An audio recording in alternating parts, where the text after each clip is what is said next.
अंतर्राष्ट्रीय महिला दिवस क्यों मनाते हैं? कि अंतर्राष्ट्रीय महिला दिवस मनाने के पीछे का इतिहास था कि एक मजदूर का आंदोलन था। उनको सही से मानदेय नहीं मिल रहा था, उनको अधिक देर तक काम करना पड़ता था, उनको मतदान करने का भी अधिकार नहीं था। इसको लेकर के उन्होंने आंदोलन किए थे और वायदे किए थे सरकार को कि उनकी मांगों को मनाने के लिए। उसके बाद 1908 के बाद से 1909 से ये चीज़ को हर साल एक सामाजिक संगठन के द्वारा इस बात को घोषणा किया गया कि 8 मार्च को प्रति वर्ष अंतर्राष्ट्रीय महिला दिवस मनाया जाए। तब से हमेशा हर साल महिलाओं के मान सम्मान के लिए उनको प्रोत्साहित करने के लिए स्थिति हर साल अंतर्राष्ट्रीय महिला दिवस मनाया जाता है। अब मैं ये बात संदेश देना चाहती हूँ कि जितने भी महिला हैं और उन सभी को कि हमारे लिए जो अच्छे काम कर रहे हैं, सरकार को भी इनकी प्रोत्साहन करनी चाहिए कि आज की तिथि पे कि हर साल जो भी उपाधि उन्होंने हासिल करते हैं आज की तिथि पे उनको सम्मानित करना चाहिए। और एक बात जिसका हम लोग आज तक मतलब आंदोलन कर रहे हैं 60-40 को लेकर के, जो 40% बाहर के लोगों के लिए जो आरक्षण रखने का काम कर रहे हैं, 60 तो हमारे लिए, लेकिन बाहर के जो 40% बाहर के लोगों को देने का काम कर रहे हैं। मैं JBKSS का केंद्रीय अध्यक्ष महिला मोर्चा होने के नाते इस बात को कहती हूँ, अगर सरकार महिलाओं का मान सम्मान देना ही चाहते हैं और क्या बोलते हैं जो बाहरी को देना चाह रहे हैं 40%, वो बात मैं आज इस मंच पे कह रही हूँ कि जो 10% का आरक्षण महिलाओं के, जो विधवा महिला होती है, जो तलाकशुदा महिला होती है, जो एकल महिला होती है, उन लोगों के लिए वो आरक्षित कर दे नौकरी में, रोजगार में। क्योंकि जब अकेले महिला हो जाती है तो उनको घर परिवार चलाने के लिए बहुत दिक्कत होता है। अगर सरकार नहीं करती है, मेरा मांग है आपके माध्यम से, अगर सरकार नहीं करती है तो अगर हमारी सरकार JBKSS की सरकार अगर 2024 में आती है तो जो 40% बाहर वालों के लिए बोलते हैं, उस चीज़ को हम महिलाओं के लिए इस चीज़ को सुनिश्चित करने का काम करेंगे कि जितने भी विधवा, चाहे तो एकल महिला, तलाकशुदा महिला होंगे, उनको हम लोग आरक्षित रखेंगे कि वो लोग भी अपने स्वरोजगार की ओर आगे बढ़े, नौकरी में उनको एक सुनिश्चित जगह दिया जाए। जी दमयंती जी, आप महिला मोर्चा केंद्रीय अध्यक्ष हैं। आपने बाकायदा सरकार के खिलाफ बहुत सारे बातों कही कि सरकार ने इस तरह का जो रणनीति है सेट नहीं की है।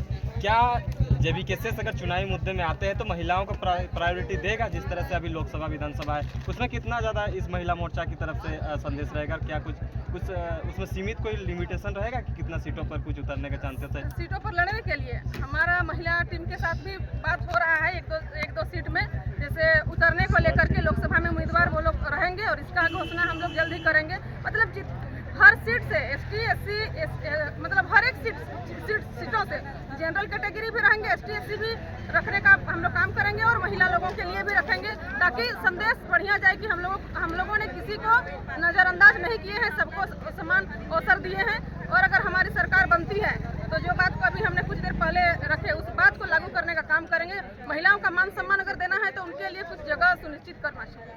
वर्तमान सरकार जो है वो महिला सशक्तिकरण के लिए एक योजना पास किया है जिसका नाम है विधवा विवाह। क्या लगता है आपको उस योजना से जो है महिला सशक्तिकरण होता है? देखिए, विधवा विवाह वो किसी के भावना के ऊपर निर्भर करता है। आप जबरदस्ती किसी को विवाह नहीं कर सकते हैं। विगत कुछ दिन पहले का एक आध महीना पहले का हम लोग घर का घटना है कि मेरी अपनी ननद वो विधवा हो गई है, 6 महीना का जुड़वा बच्चा है, एक ही परिवार थे। अब उनको शादी करने का कोई रुचि नहीं है कि हमको 6 महीना का बच्चा को ही पालन करना है। उनको आप जबरदस्ती कैसे आप किसी को विधवा विवाह कीजिए? ये बात है कि अगर किसी का इच्छा रहे तो उसको पुनर्विवाह किया जा सकता है। अगर कोई सोच रही होगी, अगर कोई किसी को दबाव नहीं डाला जा सकता है कि ये करबे करें। अगर मान लेते हैं किसी को अगर इच्छा रहता है, अगर उनकी उम्र भी नहीं हुए रहेगी, अगर पुनर्विवाह करना चाहेंगे तो वो अच्छी बात है, क्योंकि पुरुष में भी होता है, अगर विदुर हो जाते हैं तो वो भी शादी कर लेते हैं। इसलिए अगर चाहे तो कर सकते हैं, लेकिन अगर ना करे तो उनके लिए क्या करना होगा? घर परिवार की जिम्मेवारी लड़कियों में बढ़ जाती है, महिलाओं में घर परिवार की जिम्मेवारी पहले पुरुष कमा के लाते हैं, घर को देखना रहता है। लेकिन जब वो ना रहे तो उनको घर के साथ में बाहर का रोजी रोजगार के साथ साथ बच्चा पढ़ाने लिखाने बहुत प्रकार की आर्थिक समस्या से गुजरना पड़ता है। इनके लिए हमने जो कहा अभी कि हमारी सरकार बनती है तो हम विधवाओं के लिए, एकल महिलाओं के लिए, तलाकशुदा के लिए भी हम लोगों ने उनके लिए एक सही जगह उनको पहुँचाने का काम करेंगे। आप एक आदिवासी महिला है, क्या लगता है आदिवासी की सरकार 24 साल हो गया झारखंड अलग हुए, फिर भी आदिवासी सरकार होते हुए भी आदिवासी लोगों के साथ ही बहुत गलत हुआ है, क्या आप इस बात से राजी हैं? आदिवासी लोगों के साथ गलत हुआ है इस बात को हमने मानते हैं, क्योंकि बहुत सारे इस तरह के उदाहरण हैं जो सरकार अभी तक किए नहीं है। आपको कुछ दिन पहले हमने उदाहरण दिए थे, जिस तरह रूपा तिर्की दरोगा रूपा तिर्की बहन का मर्डर ही होता है, उनका सुसाइड नहीं की रहती है, क्योंकि उनका पैर जो है उनका बिस्तर में टच हो रहा था। उसी प्रकार आपका सुहानी संगा बहन का भी जिस तरह से घर तोड़ा जाता है, वो कॉलेज गई रहती है, आकर के जीसीपी के द्वारा उनका घर तोड़ा गया है। आदिवासी महिला थी, इनके ऊपर उनको छत देने का काम कैसे किए, छत देने का काम किए हमारे सरकार जी, उनका कुछ पता नहीं चल पाया। हमारी बहन रूपा तिर्की को न्याय मिल पाया, नहीं मिल पाया। बहुत सारे इस तरह के आदिवासी घटना हैं जो आज तक हम लोगों को मुकाम नहीं मिल पाया है। सरकार केवल चुनाव के समय में आदिवासी को वोट बैंक के तरह उपयोग करती है, वोट बैंक ही बना के रखे हैं कि आपको आदिवासी मूलवासी आपका बेटा है, आपका सेवक है, इस तरह से कहा जाता है। अगर वैसा नहीं कहते तो दुमका में जब उनको 2 सीट से जीते थे हमारे पूर्व मुख्यमंत्री जी, जब दुमका सीट को जब छोड़ दिए तो उनका भाइये को क्यों चुनाव लड़वाए? अब इस चीज को परिवारवादी को नहीं सोचना होगा, सबको आप लेकर के अच्छा, चलिए। जेबीकेसेस जो परिवारवादी जो राजनीति चल रहा है उसको उस बैरियर को तोड़ने का काम करेगी क्या? जी बिल्कुल, क्योंकि हमारा लोकतांत्रिक देश है। यहाँ पे जो लोकतांत्रिक देश में जनता जिसको पसंद करेंगे उसी को हम लोग मतदान करेंगे, और जिनको लोग पसंद करेंगे उन्हीं का हक भी बनता है जो देश को बढ़िया से चला पाए।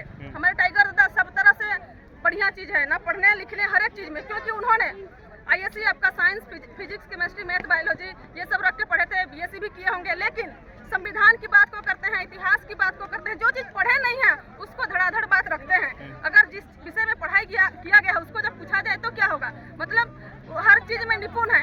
तो हम लोगों को उसी प्रकार से कैंडिडेट और उसी प्रकार से लोगों को रखना होगा जो देश को बढ़िया से चला सके। ऐसा नहीं है कि किसी को हम लोग रख देंगे और जो सचिव कहेंगे उसी पे मोहर लगा देंगे और सचिव के इशारे पर ही उठ और बैठ चलेगा, ऐसा राजनीति नहीं चलेगा। जेबीकेसेस को वोट देने से क्या लाभ होगा लोगों को?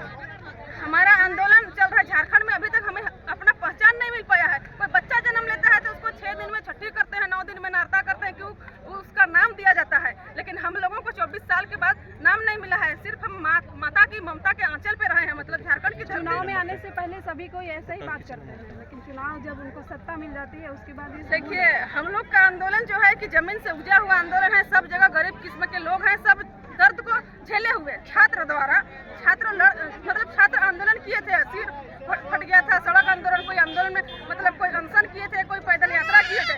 इतना कुछ करने के बाद हमारे कैंडिडेट भी तो छात्र ही रहने वाले हैं ना, जो छात्रों के द्वारा बनाया गया संगठन में वही छात्र को ही चुनाव में उतारा जाएगा। तो छात्र तो खुद मार खाए हैं, तो जरूर बात है कि लोग बदलाव करने की ओर आएंगे। ऐसा नहीं है कि हम लोग कोई मंत्री को चुनाव में सीट दे देंगे, कोई सांसद को हम लोग जेबीकेसेस नियुक्त करेंगे, ऐसा नहीं है। जो आंदोलन किया वही छात्र लोगों को हम लोग जेबीकेसेस का कैंडिडेट बनेंगे, तो वो लोग जाहिर बात है चोट खाया है तो वो सही काम ही करेंगे। चलिए, बहुत बहुत धन्यवाद। रूपा दी भैया, जिस तरह से अभी आज अंतर्राष्ट्रीय महिला दिवस है, उसको लेकर तमाम देशवासियों को, झारखंड वासियों को क्या कुछ संदेश रहेगा?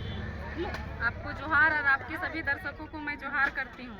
अंतर्राष्ट्रीय महिला दिवस आज माया टुंगरी के स्थान में मनाया जा रहा है, और मैं तमाम महिला दीदियों को मैं संदेश देना चाहती हूँ कि आज के जनरेशन में हमारी महिला पुरुषों से कम नहीं है, क्योंकि आज देखा जाए तो हमारे पूरे झारखंड, पूरे देश विदेश में हमारी महिला रोटी कमाने से लेकर रोटी सेकने का हिम्मत रखती है।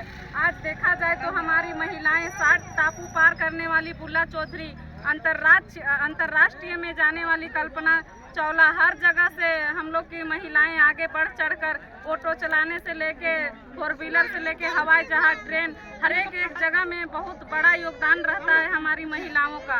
और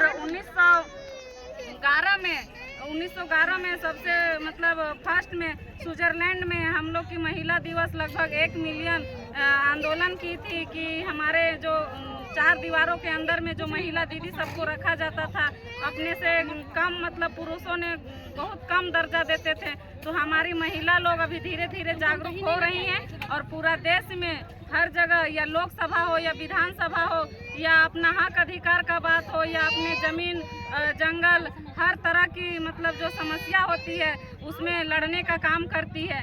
अभी आप लोग सुने ही होंगे कि हमारे बूढ़ा खाप क्षेत्र में एक काफ़ी मतलब हम लोग का धरना प्रदर्शन 6 महीना से चला, तो पूरा हम लोग को आसपास की जितने भी महिला लोग थी, हम लोग महिला नारी शक्ति ही हम लोग एकजुटता दिखाएं और एक बल दिखाएं और पूरा हम लोग 22 एकड़ ज़मीन को हम लोग बचाने का काम किए। और जो हम लोग का धुआं प्रदूषण अभी फ़िलहाल जो अभी हम लोग का रोंगटा प्लांट है जो उसमें हम लोग काफ़ी मतलब धरना प्रदर्शन किए और हम लोग हर जगह महिला लोग जहाँ भी समस्या होता है या मजदूरों की बात हो या फिर कुछ अनेक समस्या हो, हम लोग महिला खास करके हम लोग की धीरे धीरे पूरे राज्य में महिला लोग जागरूक हो रही हैं। और अभी पूरा मतलब जिस तरह भैया लोग का हम लोग का योगदान शुरू से रहा है, जिस तरह अभी चांद भैरव, सिंधु कानू, बिरसा मुंडा, शेख भिखारी जितने भी हम लोग को पहले पूर्व आंदोलनकारी लोग थे, तो जिस तरह फूलो झानो ने उन दादा लोग को साथ दिया था, उस तरह हम महिला लोग चढ़ बढ़ के दादा लोग को साथ देंगे। और हम लोग चाहते हैं कि इस बार संघर्ष की धरती रहेगी झारखंड में। और हम लोग लगभग 2-2.5 साल से हम लोग खूब आंदोलन कर रहे हैं महिला दीदी सब, और हम लोग चाहते हैं कि इस बार 2024 में बदलाव हो, क्योंकि बहुत सरकारें आती जाती हैं और हम महिलाओं को एक कहा जाए तो सम्मान भी नहीं। और हम लोग खुद शिक्षित हैं, MA BA हम लोग कर चुके हैं, लेकिन फिर भी हम लोग को सही ढंग से कहीं भी हम लोग का आज तक रोजगार मिला नहीं है। तो हमारी जो JBKSS की जो मतलब सरकार आएंगी, तो हम लोग का पहला फोकस रहेगा महिलाओं को। जो महिला शिक्षित है या कम पढ़ी लिखी भी हैं, तो उन लोग को हम लोग जैसे सिलाई मशीन के द्वारा या कुछ न कुछ हम लोग रोजगार से जोड़ने का काम करेंगे। और ज़्यादा कुछ कहते ना हुए मैं यही कहूँगी, क्योंकि कुछ किए ही बिना जय जयकार नहीं होती और कोशिश करने वालों की कभी हार नहीं होती। तो हम महिलाओं का छोटे छोटे काम